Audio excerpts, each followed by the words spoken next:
Which artist had the biggest year of 2024? While some of you may say it belonged to the legends of pop over this past decade, others may say it belonged to these 10 years to be an overnight success stories. We've had some of the greatest rap beef in the history of the genre, to new artists coming in and breaking world records of the music industry. It is undeniable that 2024 was one of the greatest years of music we have had in possibly decades. Which begs the question, who actually had the biggest year in 2024? And how would you even define that achievement? Is it impact on culture, commercial success, and streams? Taking the biggest creative leap? Seeing the most amount of growth as an artist? Well, that is exactly the question we set out to solve here today. Who had the biggest year of music? In this week's episode of Nicky at Night, we will analyze all of these artists and determine who actually had the biggest year in 2024. Welcome back to the show. My name is Nicky Verdin, and I'm so excited to be here. I actually made a TikTok about this, and people seem like really excited and engaged with this concept, so I thought it'd be fun to do a full episode where we can go in a bit more depth and really talk about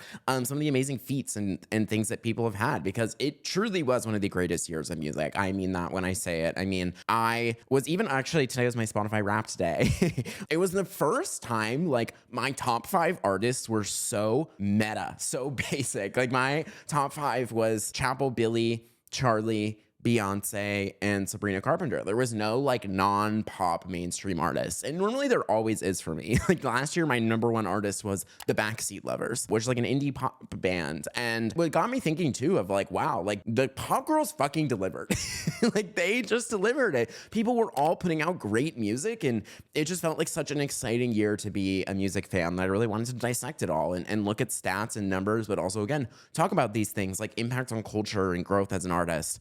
Because I think that is so important. So if y'all haven't subscribed to the channel, please. And also if you're listening on Spotify, please, Apple Music, give the pod a 5-star rating. Oh my God, 10 seconds of your day has the potential to completely change my life. It helps us chart and get on the rankings and help new people discover the show. Also, we have a Discord. If y'all want to come and chat about music, pop culture, give me your takes, defend why what I say at the end of this video is wrong maybe, or share your Spotify Wraps. We'd love to hear it. And also, oh my God, I had seen for the first time ever, like me being featured in people's Spotify Wrapped podcasts, which is so freaking cool. I got to see like in the creator thing that I was in 3,500 people's top 5, which is crazy. Thank you. Thank you. Oh my God. That's like, I'm struggling to wrap my head around it. Honestly, sometimes it like doesn't feel real. I'm literally in a room talking to a camera right now. You know what I mean?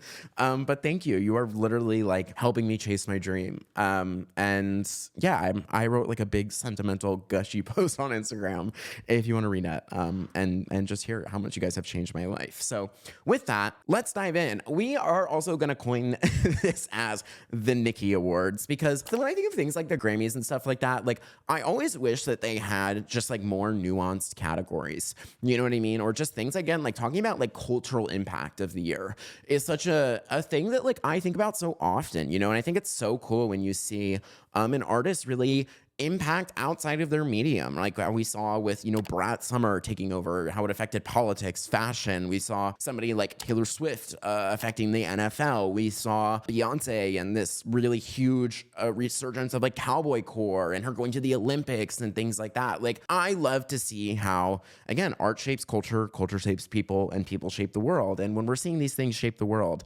it's just really awesome to see. So starting with that, we're gonna go through all of these artists, but first is Beyonce.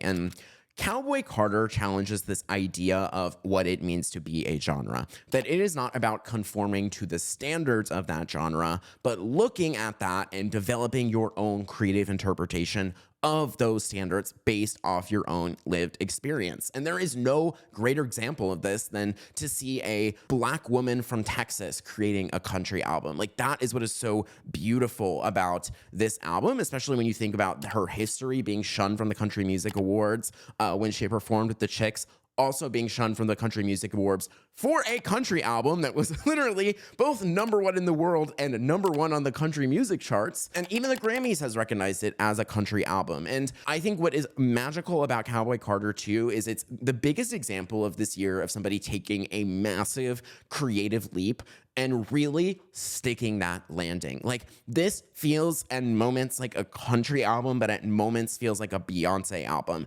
And I think a lot of people who dislike this album they wanted it to either be a Beyonce album or be a country album. And it's supposed to be neither. It is both. It is Beyonce's interpretation of country, again, as this Black woman born and raised in Houston, Texas. And that is what is so interesting about it. Like, again, you even like the opening track is American Requiem.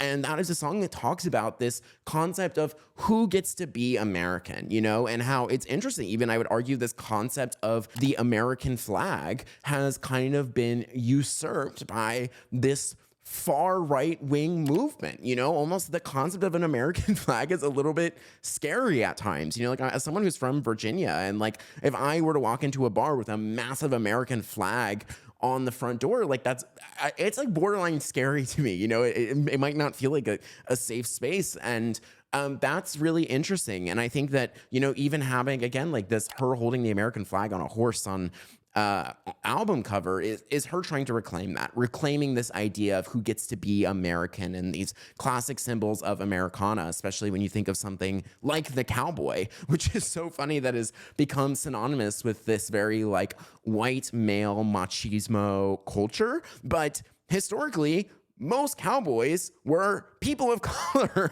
Like they were a lot of Mexican Americans or Mexican at the time. Texas was a part of Mexico for a long time. And then also like it was former people who were formerly enslaved and were still working in these very rural agricultural environments. And it's funny that it's this very like, again, white American symbol, but it's not. Also, cowboys, historically gay. Historically gay. Watch the movie Brokeback Mountain, you learn a lot. It is like talking about how, I mean, again, if you put a bunch of men in an area, a confined area without women for a long time, and they always get gay. Hate to say it, it's true. So this album debuted at #1. It is her 8th album to debut at #1 and had 407,000 units sold in the first week. And at the time broke the record for the fastest album to ever hit 1 billion streams.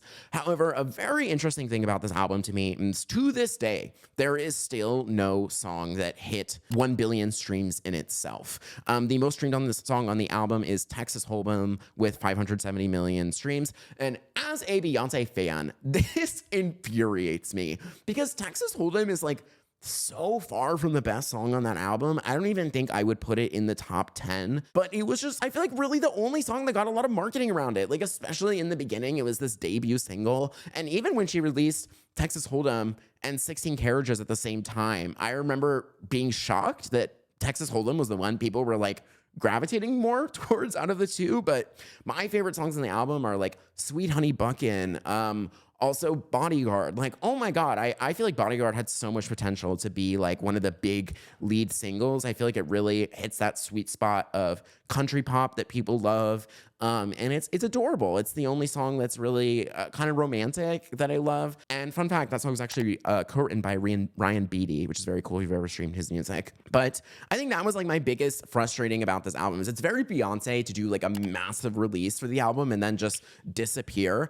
And I feel like this song was such a moment in culture this first 3 months it came out, but then other music came out and Beyonce wasn't like doing the things like very counteractive to the way Beyonce markets is like Charli, where she was everywhere, all the things, all the time, constantly doing pop-ups, doing the Boiler Room, doing the Brat wall. And I get it. I get why Beyonce doesn't do that. She's very like regal and likes to let her albums play out herself. But especially in an album that had like 27 songs on it, I wish that she had given a little bit more oomph to a lot of these songs. Or like Spaghetti, Yall. Like there's so many great tracks on it that I just feel like people didn't give the time and day to because it was a really long album. So a lot of people didn't want to sit and listen to it start to finish. Like the more casual Beyonce fans didn't want to do that. So it just makes me sad as a fan. Like I wish that they would have gotten their day in the sun. So moving on to Charli XCX. Actually, before that, I'd like to say, when we're talking about the Nicky Awards, I would give Beyonce the award for biggest creative leap. Like, it is so cool. I mean, this entire thesis of Renaissance, you know, first doing a disco album, then a country album, and then rumored for the third one to be a rock album, you know, taking on these genres of music that were very traditionally established from Black music artists. And it's very interesting that Beyonce is arguably, maybe even not arguably, the most famous Black woman who has ever lived. certainly the most famous Black woman alive right now.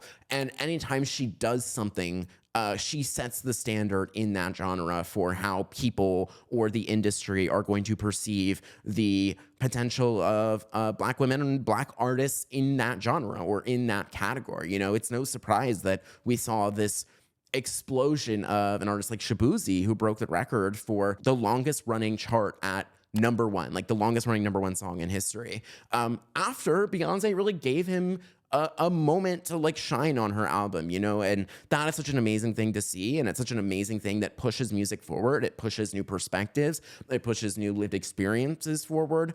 And that's something I really love and admire about Beyonce. You know, she was very intentional with the features on this album, giving them to people who she really thought had this incredible artistic mind, but just weren't given the raw appreciation and commercial success and same opportunities. So she created this space for them. And I think that is very beautiful. Moving on to Charli XCX. Brat was undoubtedly the most culturally impactful album of the entire year. It affected politics. It affected fashion. It was the subject of multiple like SNL skits. It affected dance. We saw fashion houses literally like piloting this green color on their runway. I mean, she popularized an entire color in a specific font. Like, it infected marketing. All these other brands did billboards and marketing campaigns around this specific color and this specific font. And I think that is so cool. It's so rare to see an artist permeate their bubble, even permeate the entire bubble of music in such a large way. I mean, it's fascinating that even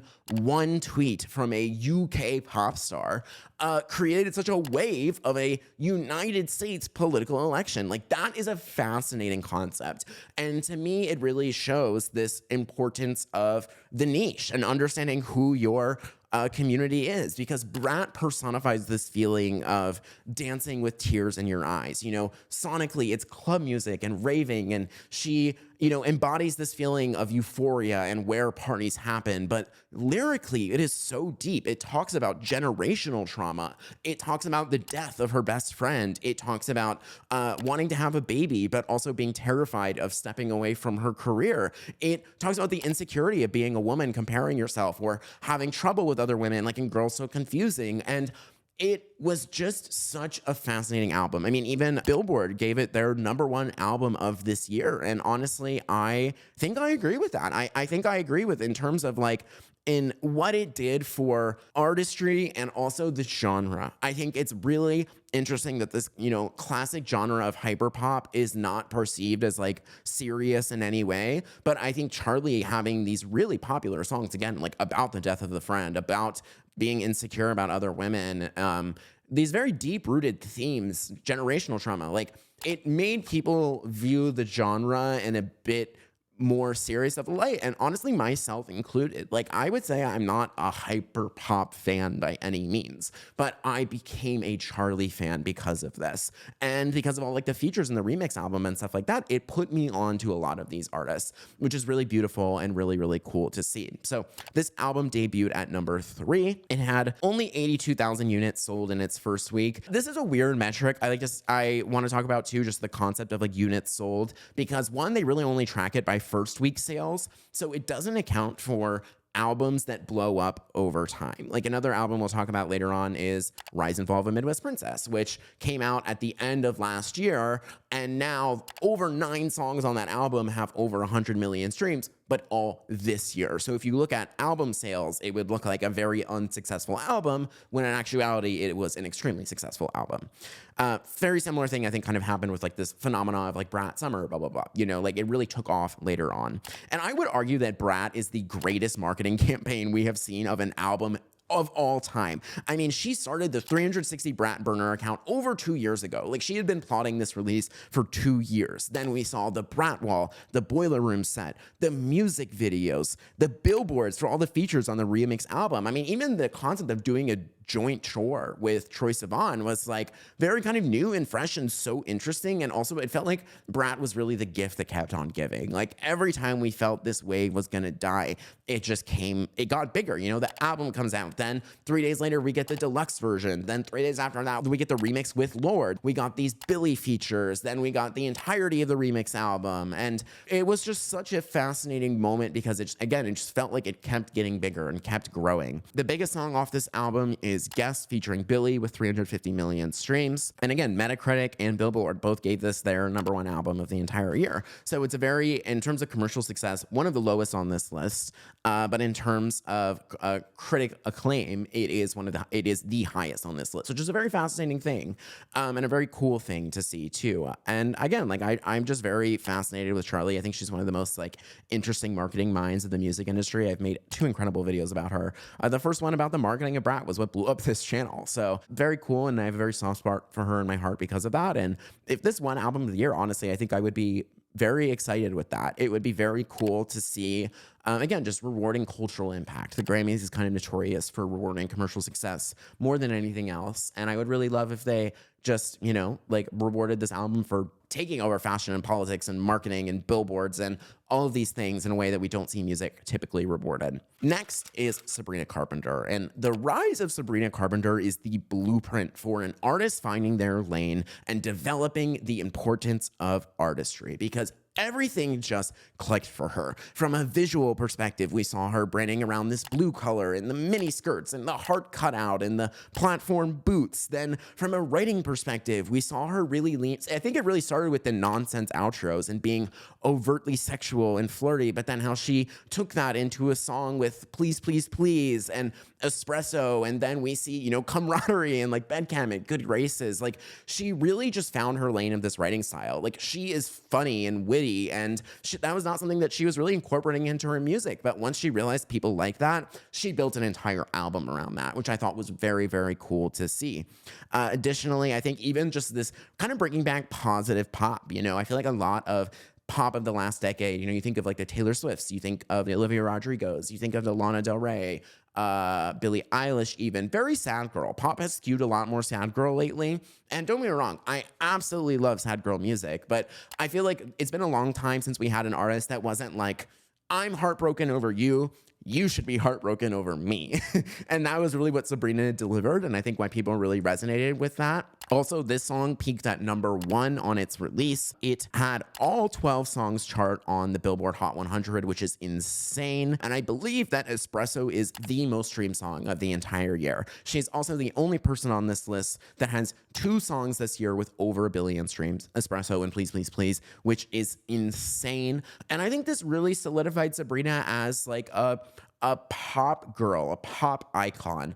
But what's interesting, again, I've talked about this in the past about Sabrina as an artist, is that normally when something like this happens, we see the discography really pick up. Like people start to discover the artist from an album and then they go back and listen to it more. And fascinatingly enough, that has not happened with Sabrina. Like prior to Emails I Can't Send, no one is really going back that far. So I highly recommend, check out her music. But hot take, okay, this is a safe space. This is my YouTube channel. This is my opinion, okay? You don't have to agree, just a hot take.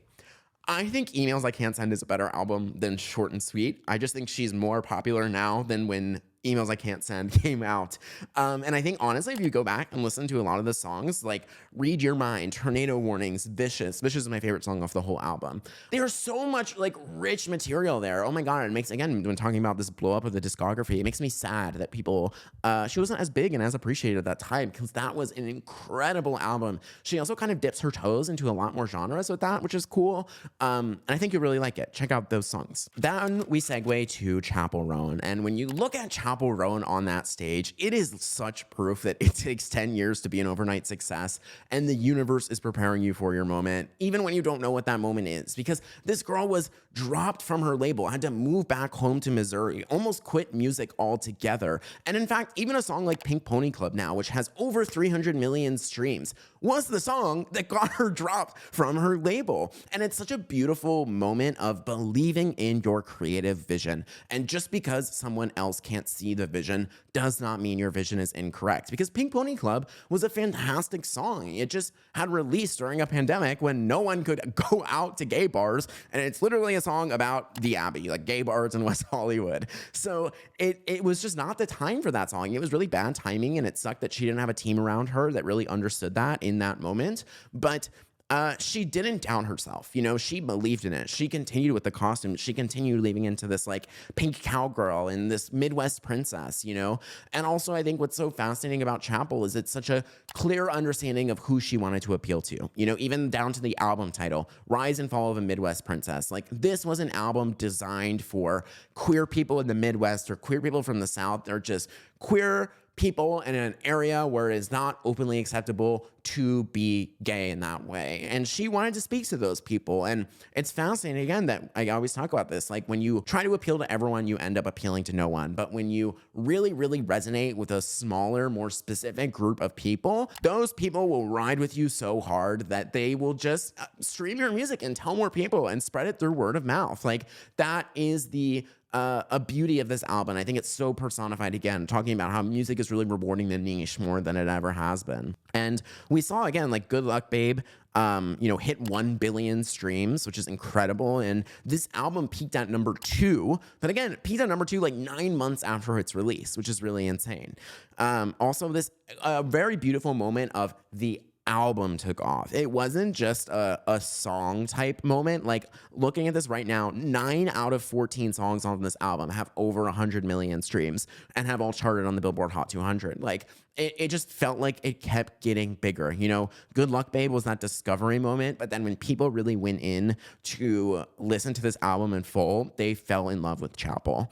And also, I think it's important to note she consistently had the largest crowd at every festival she had played out. She outperformed pretty much every single headliner. They kept having to move her up stages and redesign pieces of the venue just to fit her crowds at Govball, at Boston Calling, at ACL. Like it was really a moment of just this wave of momentum that kept going and getting bigger, which does beg the question, who is going to win Best New Artist? I think it really comes down to Chappell and Sabrina, and it really is a tough call because what do you want to reward more? It's fascinating too because I think in any other year, they would have swept. Like it would not have been close, even in last year or probably even next year. In fact, I would even argue artists like Shabuzi and Benson Boone, who both broke major music records, like world-standing music records this year, also would have swept in other years. Like it was such an amazing year for new music. But when it comes down to Chappell versus Sabrina, it really is just like, what do you want to reward more? If you really weigh in just the commercial success factor, Sabrina takes it. She has 2 songs with over 1 billion streams. Her album peaked at number 1. All 12 songs on this album charted on the Billboard Hot 200. But if you really look at this narrative of a new artist, you know, this is Chappell's first album. It is her, you know, she had been dropped by a label, then got signed to a new label, and then put this out. And then you saw how she released Good Luck Babe, and then Coachella performances, and then every music festival after. Like, it was that beautiful wave of momentum that is so rare to see around a new artist, like a brand new artist. So if they want to reward that narrative, I think it goes to Chappell. If you want to look at it more from a data perspective, it goes to Sabrina. There's really not a right or wrong answer. And it's also sad they're both in literally the same label. So, you know, there can only be one winner. But I don't know. And I think in my mind, like if I got to pick, I would choose Chappell because also I think Sabrina is like locked in for another Grammy.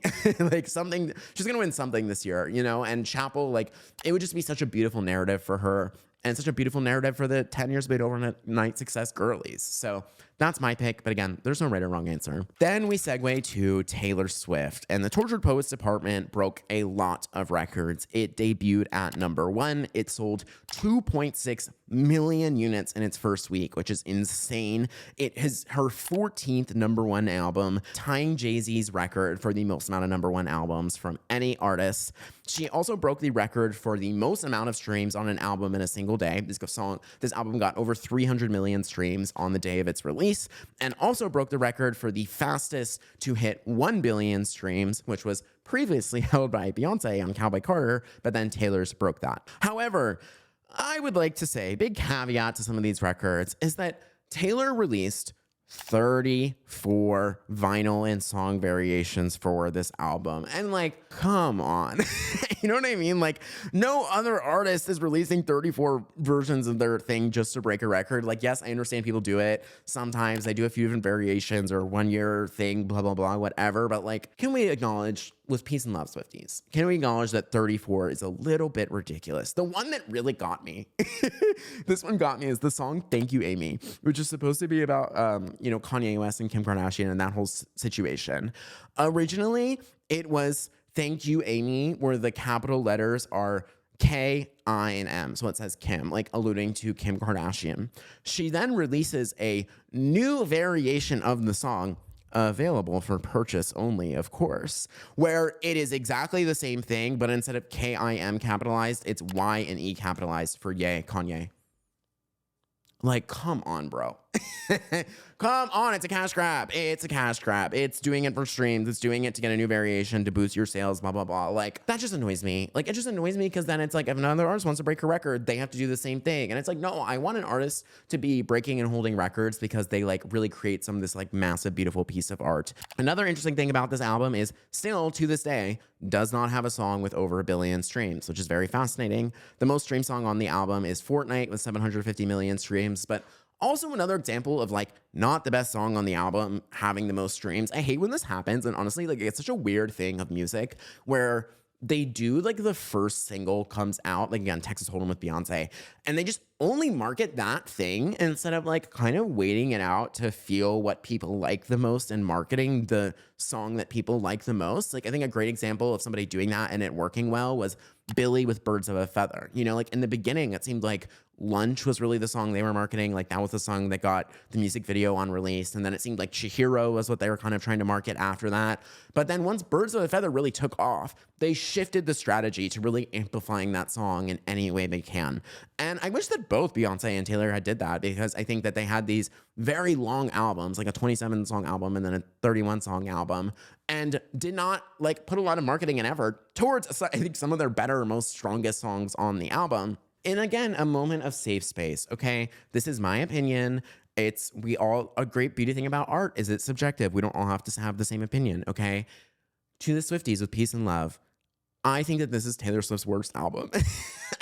To me, this is my least favorite Taylor Swift album of all time. Like even her debut, I like more than this. It just felt not new. And in a year of such new music, it just felt like the same Taylor I'd always been hearing. So I think that's also kind of what disappoints me. Like even Midnights, I think Midnights is way better. I think Speak Now is way better. I think 1989 is way better. And keep in mind, I wouldn't classify myself as like a massive Swiftie in the way that many other people do and like, are obsessed with her in that way. But like, I just have seen so much better from her. Again, like I think Midnights is a better album than this, and this album did better than Midnights for some reason, which is so weird to me.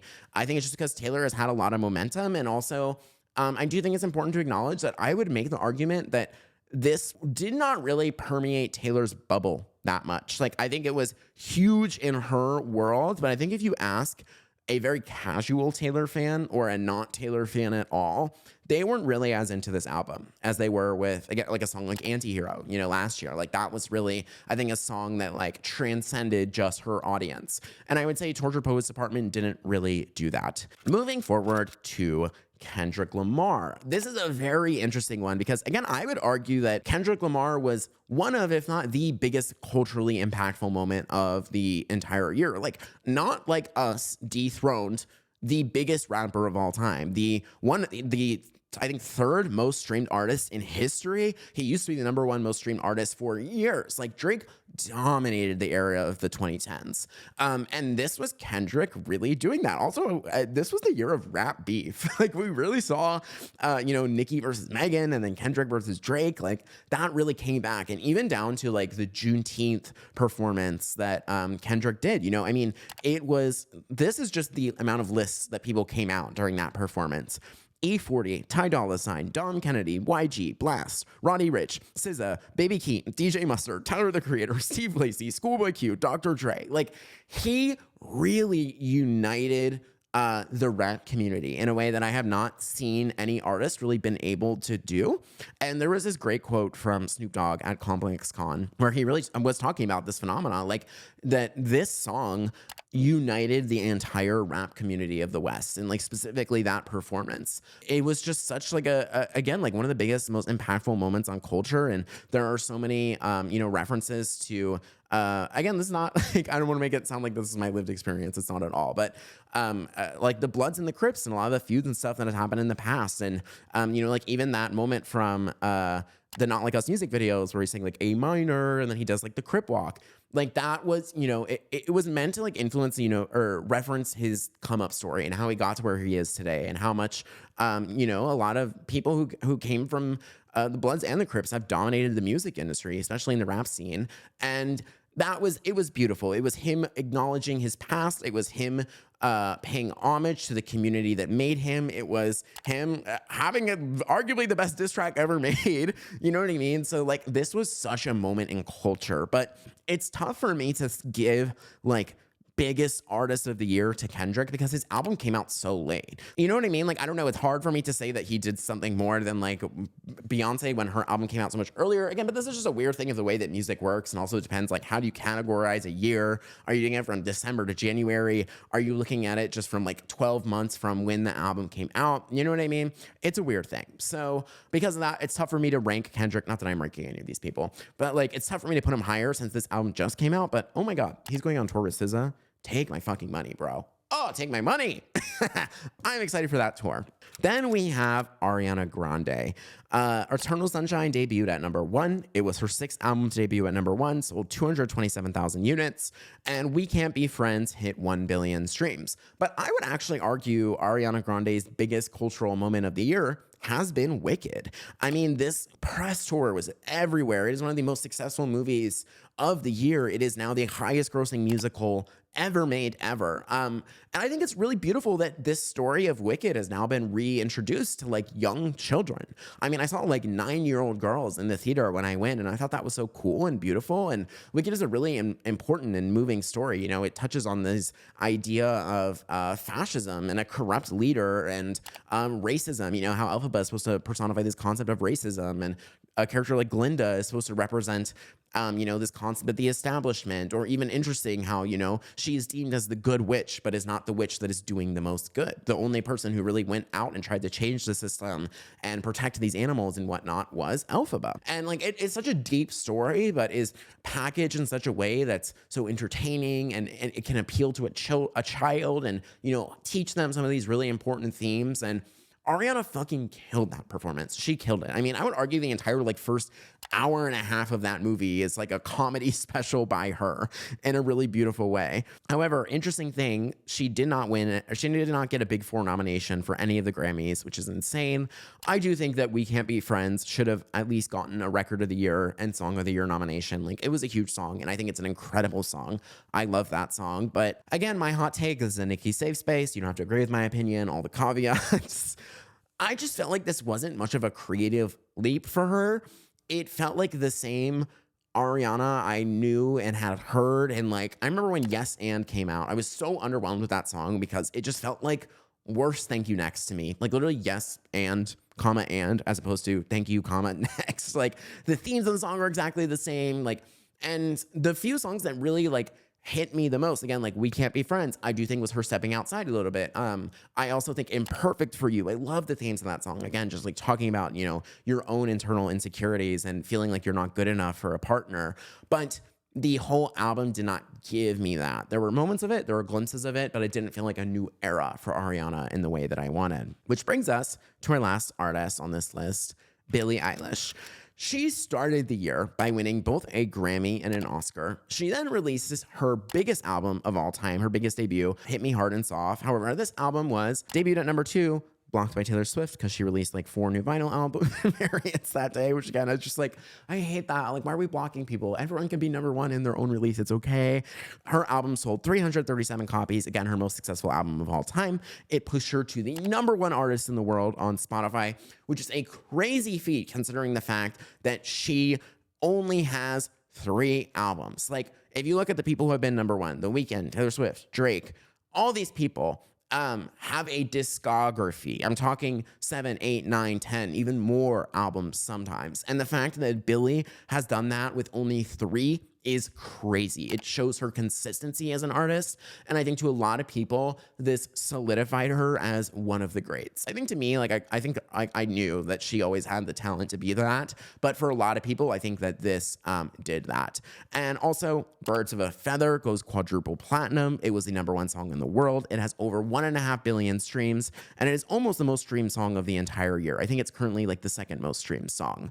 She's also did her first ever feature on another artist project with Guess, which was #3 song in the world. And again, even just Birds of a Feather, I think like one of the reasons that song did so well is I love that it touches on this nuance of like, it's not clear as to whether she's referring to a romantic partner or a friend or even her brother. It is meant to just symbolize the bond and love you have for a relationship in general. And I love songs that are intentionally vague in that way because you can personify it to yourself in any way that you want. You know, you can listen to that song one month and think about your boyfriend or your husband or your wife, but then the next month you could think about your family or your mom. And the month after that, you could think about your best friend. Like, that's so beautiful. And I also think this was a song that really permeated her bubble. Like, it was a bit more traditional pop than Billie normally goes. You know, she's normally kind of like that dark, eerie sound. And I think that was really cool. I think it was a lot of people's intro to Billie as an artist and this album. I will say was a little disappointed that it was only 10 songs because I wanted more, but they were perfect. I mean, I really do think that's possibly the album I've listened to start to finish the most. So who was the biggest artist of the year? It's a tough way to say. Like, if I were to go off raw cultural impact, I say Charli. If I were to go off biggest creative leap, I say Beyonce. If you were to go off of who grew the most as an artist, from 600,000 monthly listeners to over 50 million monthly listeners, it's Chappell. If you look at raw commercial success, it's Taylor. I think my answer, though, I think it's Billie. I think Billie hit a lot of these bases. She had a big commercial moment. She outperformed things she's done in the past, but also it felt unique to her. It felt authentic to her. But again, there's no right or wrong answer. So comment below, who do you think was the biggest artist of the year? Don't forget to subscribe, give the podcast a follow, join the Discord, and I'll see y'all next week. Bye.